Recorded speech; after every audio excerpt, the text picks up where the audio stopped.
마가복음 4장 1절부터 20절까지 말씀입니다. 말씀을 봉독해 드리겠습니다. 예수께서 다시 바닷가에서 가르치시니 큰 무리가 모여들거늘 예수께서 바다에 떠 있는 배에 올라 앉으시고 온 무리는 바닷가 육지에 있더라. 이에 예수께서 여러 가지를 비유로 가르치시니 그 가르치시는 중에 그들에게 이르시되 들으라. 씨를 뿌리는 자가 뿌리러 나가서 뿌릴새 더러는 길가에 떨어지매 새들이 와서 먹어버렸고 더러는 흙이 얕은 돌밭에 떨어지매 흙이 깊지 아니하므로 곧 싹이 나오나 해가 돋은 후에 타서 뿌리가 없으므로 말랐고 더러는 가시떨기에 떨어지매 가시가 자라 기운을 막음으로 결실하지 못하였고 더러는 좋은 땅에 떨어지매 자라 무성하여 결실하였으니 30배 60배 100배가 되었느니라 하시고 또 이르시되 들을 귀 있는 자는 들으라 하시니라. 예수께서 홀로 계실 때에 함께한 사람들이 12제자와 더불어 그 비유들에 대하여 물으니 이르시되 하나님 나라의 비밀을 너희에게는 주었으나 외인에게는 모든 것을 비유로 하나니 이는 그들로 보기는 보아도 알지 못하며 듣기는 들어도 깨닫지 못하게 하여 돌이켜 죄 사함을 얻지 못하게 하려 함이라 하시고 또 이르시되 너희가 이 비유를 알지 못할진대 어떻게 모든 비유를 알겠느냐. 뿌리는 자는 말씀을 뿌리는 것이라. 말씀이 길가에 뿌려졌다는 것은 이들을 가리킴이니 곧 말씀을 들었을 때에 사탄이 즉시 와서 그들에게 뿌려진 말씀을 빼앗는 것이요 또 이와 같이 돌밭에 뿌려졌다는 것은 이들을 가리킴이니 곧 말씀을 들을 때에 즉시 기쁨으로 받으나 그 속에 뿌리가 없어 잠깐 견디다가 말씀으로 인하여 환난이나 박해나 일어나는 때에는 곧 넘어지는 자요 또 어떤 이는 가시 떨기에 뿌려진 자니 이들은 말씀을 듣기는 하되 세상의 염려와 재물의 유혹과 기타 욕심이 들어와 말씀을 막아 결실하지 못하게 되는 자요 좋은 땅에 뿌려졌다는 것은 곧 말씀을 듣고 받아 30배, 60배나 100배의 결실을 하는 자니라. 아멘. 오늘의 말씀은 바닷가에서 말씀이 진행이 됩니다. 시기상으로 예수님께서 시간상으로 때로는 산에 올라가 앉으시거나 바닷가에 앉으시는 경우가 있습니다. 바닷가에서 가르치시는 경우가 있어요. 특별히 가르치는 장소가 산과 바다로 나눠지는 것은 시간의 때를 의미하는데 바닷가는 아침을 의미하고 산은 저녁을 주로 의미합니다. 왜냐하면 아침과 저녁에 바람 부는 방향이 달라집니다. 아침에는 바다에서 육지로, 저녁에는 육지에서 바다로 바람이 불기 때문에 바닷가에 가서 가르치실 때에는 바닷가에서 주로 배를 띄워 바닷가에 앉아있는 사람에게 복음을 전하십니다. 말씀을 가르치시지요. 이것은 바닷가에 있는 많은 자들에게 육성으로 복음을 전하실 때에 바람을 이용해서 사람들에게 말씀을 전하기 때문에 그렇습니다. 온 무리가 바다 육지에 있게 되지요. 자, 예수님께서 여러 가지 비유로 가르치십니다. 자, 그러면서 하시는 말씀이 뭐예요? 비유 끝에 들을 귀 있는 자는 들을지어다 라고 말씀하시지요. 근데 정말 축복되고 복받은 자가 누구냐 하면 말씀을 듣고 깨닫는 자이지요. 오늘 이 비유를 말씀하시는데 대중적으로 말씀하시고 또 예수님을 따르는 제자들과 여러 사람들이 예수님께 와서 요청을 하지요. 이 말씀이 무슨 뜻입니까? 라고 질문하는 것이 10절에 등장을 합니다. 그러면서 하나님 나라의 비밀을 너희에게 주었으나 외인에게는 모든 것을 비유로 한다 라고 말씀하시지요. 이 하나님의 나라의 비밀을 깨닫는 것이 진정한 복이지요.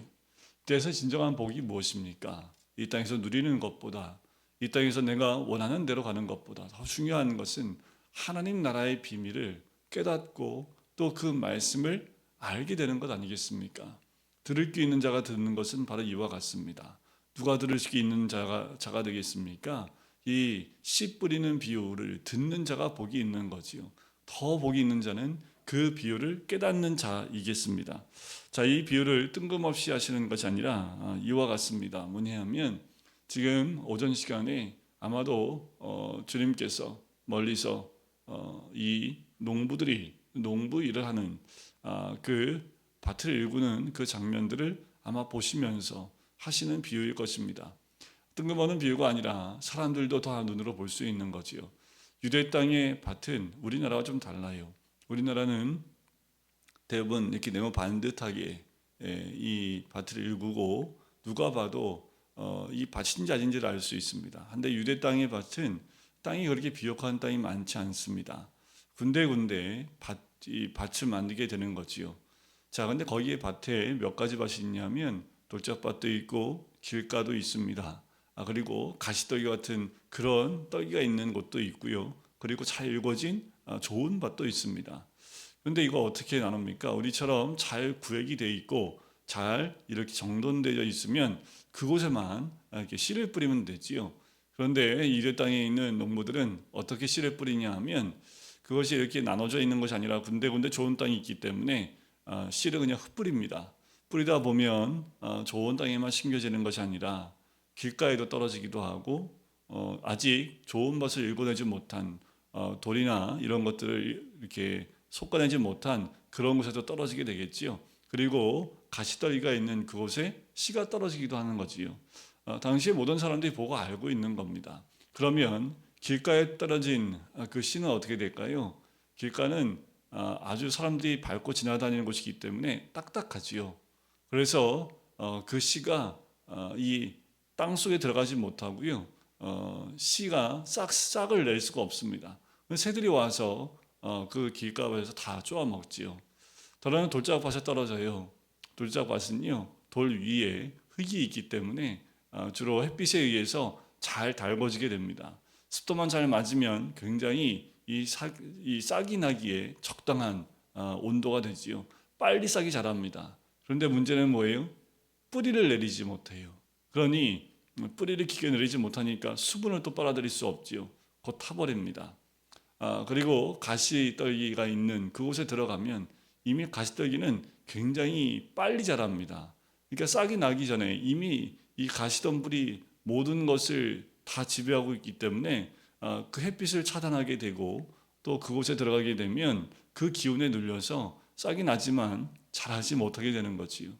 유일하게 좋은 그 밭에만 이 씨가 떨어지고 싹이 나고 열매를 맺는 데까지 가는데 30배, 60배, 100배의 열매를 얻게 된다라고 말씀하는 거지요.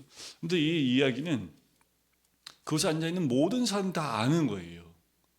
평상시 다 보고 있는 거고 유대인들이 다 보면서 맞아 고개를 끄덕이고 있습니다. 근데 중요한 건 뭐예요? 이 의미를 알지 못하는 거지요. 예수님이 왜 이 씨 뿌리는 이야기를 하고 있는지를 모르고 있다라는 거예요. 사람들은 예수님 씨 뿌리는 거 이렇게 말씀을 하시네 라고 하면서 갸웃거리겠죠. 그래서 씨를 뿌리는 자가 뿌리러 나간다 라고 얘기하고 있을 때 제자들은 이게 갑자기 이 말씀을 왜 하셨을까 하고 와서 질문을 하는 거지요. 자, 중요한 것은 뭡니까? 보긴 보아도 알지 못하고 듣긴 들어도 듣지 못하는 자가 되기 원치 않으시고 듣고 깨달아 하나님 나라의 비밀을 알기 원하시는 거지요. 자, 너희가 이 비유를 알지 못할진데 어떻게 모든 비유를 알겠느냐 하면서 자, 비유를 깨달을 수 있도록 설명해 주십니다. 자, 씨 뿌리는 자가 누구냐 하면 14절에 보니까 말씀을 뿌리는 것이다라는 거예요. 그렇다면 지금 여기 나오는 네 가지 밭이 나와요. 길가밭이 있고 돌짝밭이 있고 그리고 가시떨기밭이 있고 좋은 땅이 있습니다. 네 가지 땅이 있어요. 근데 다 동일한 건 뭡니까? 이 씨가 뿌려졌다라는 거지요. 씨 뿌렸다는 건 뭐예요? 말씀을 뿌렸다라는 겁니다.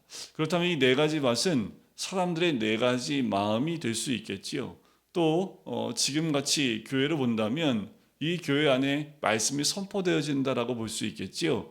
그러면 이 안에 우리들 안에 밭이 네 개로 대충 나눠질 수도 있겠네요. 또 우리의 마음에도 네 가지 밭으로 이렇게 나눠질 수 있겠지요. 그 밭 가운데 길가밭에 떨어졌다는 건 뭡니까? 말씀을 들었을 때에 그 말씀이 심겨지고 또 싹을 내지 못해서 사탄이 즉시 와서 그들에게 뿌려진 말씀을 빼앗는 겁니다. 말씀이 선포돼요. 그래서 말씀이 들려요. 근데 말씀이 들리기만 하고 그냥 그 상태에 있으면 사탄이 그것을 다 가져가 버립니다.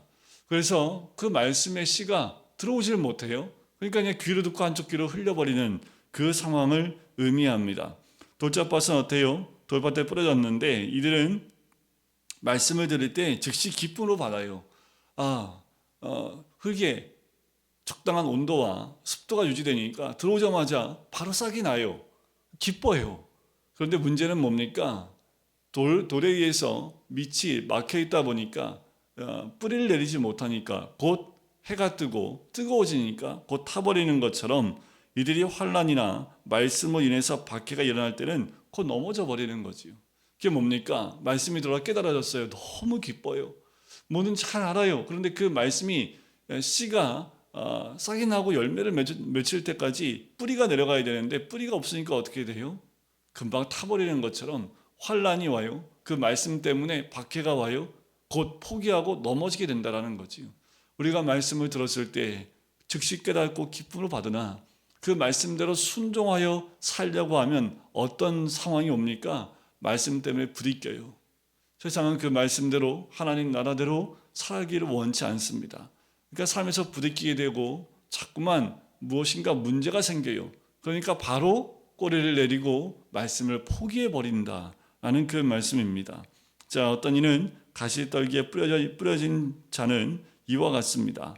뭐냐 하면 세상의 염려와 재물의 유혹과 기타 욕심이 들어와서 말씀을 막아 결실하지 못하게 합니다. 이미 이 안에 욕심이 가득해요. 세상의 염려가 가득해요. 재물의 욕심이 가득해요. 이것이 들어와 있으니 말씀이 심겨지긴 했는데 이 말씀대로 순종하려는 생각보다 이 욕심이 나를 사로잡기 때문에 이 욕심에 의해서 이미 내가 휘둘리고 있다라는 거예요. 그러니까 말씀이 들어와도 잘 자라질 못해요. 그 욕심이 나를 그 말씀을 누르고 있기 때문에 말씀이 열매를 맺기까지 성장하지 못한다라는 겁니다. 마지막 밭, 좋은 땅이지요. 이 말씀은 딱 듣자마자 그걸 듣고 받아요. 그건 무엇을 의미합니까? 받자마자 순종하는 것을 의미하지요. 그러면 30배나 60배나 100배의 결실을 하게 되는 거지요. 여러분, 가장 복된 자가 누구입니까? 바로 좋은 땅이 심겨진 그 씨가 되겠지요. 그 밭을 가진 자가 되겠지요. 여러분, 우리 안에 네 가지 밭이 다 있어요. 중요한 것은 열매를 맺으려면 좋은, 잘 가꿔지고 다져지고 그리고 씨가 심겨져서 뿌리를 내리고 열매를 싹을 내고 열매를 맺기까지 이삭을 낼 때까지 잘 자랄 수 있는 밭이 되어야 되는 거지요. 길가밭은 어떻게 해야 합니까? 길가를 다 둘러엎어야겠지요. 좋은 밭을 만들려면 꽃갱이지근해서라도 그 길가밭을 다 둘러엎지 않으면 아무리 씨가 떨어진다 할지라도 그것은 사탄이 다 먹어버립니다. 그리고 돌짝밭은 어때요? 돌을 다 없애버려야 되지요. 돌을 다 솎아내서 소프트하고 아주 부드러운 흙으로 그리고 씨가 떨어져서 뿌리를 온전히 내릴 수 있는 그 밭으로 만들어야 되겠지요. 가시떨기 밭은요, 가시떨기를 다 뽑아버려야겠지요. 잡초를 다 뽑아버려야겠지요. 우리가 해야 될 건 뭡니까? 우리의 마음의 밭을 보고 내 마음의 밭에 맞게끔 일구어야 합니다. 우리의 마음을 밭을 기경하지 않으면 아무리 말씀이 떨어진다 하더라도 열매를 맺을 수 없는 것과 마찬가지입니다. 이것은 세상에 대한 선포가 아니라 우리 믿는 자에 대한 우리 주님의 선포입니다. 하나님 나라의 비밀이 아무리 알려진다 할지라도 우리의 밭이 준비되어 있지 않으면 열매를 맺을 수 없다라는 거지요. 그럼 우리는 뭐 합니까? 밭을 잘 일궈서 좋은 땅을 많이 늘려야겠지요. 그래야지 많은 열매를 맺는 것과 마찬가지입니다. 매일 말씀 들어 나오실 때, 또 말씀을 공부하러 나오실 때 우리의 자세는 어때요? 하나님, 오늘도 내 마음의 밭에 씨가 뿌려져요. 열매를 맺기까지 하게 해달라고 깨닫게 하여 주시고 순종케 하여 열매를 맺을 수 있는 그 자가 될 수 있도록 하나님 붙잡아 달라는 기도가 우리의 기도가 되어야 될 줄 믿습니다. 아무리 10년, 20년 말씀 공부를 해도 열매가 맺히지 못하는 것은 내 마음의 밭이 좋은 밭보다는 그렇지 못한 밭이 더 많기 때문입니다.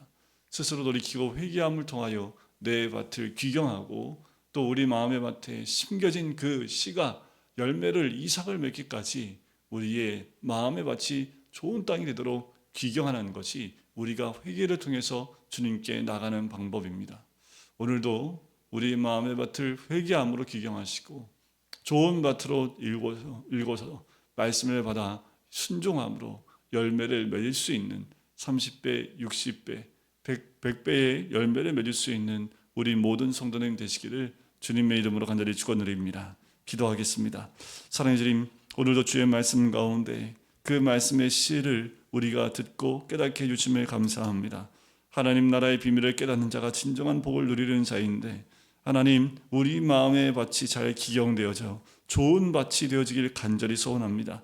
그래서 말씀의 씨앗이 뿌려져 그것이 싹이 나고 이삭으로 자랄 수 있는 아버지 하나님, 그래서 열매를 맺을 수 있는 주의 백성 되어지길 간절히 소원하오니, 듣기만 듣는 자가 아니라 듣고 깨달아 순종함으로 주의 백성다운 아버지 하나님 열매를 맺을 수 있는 주의 사람 될 수 있도록 축복하여 주시옵소서.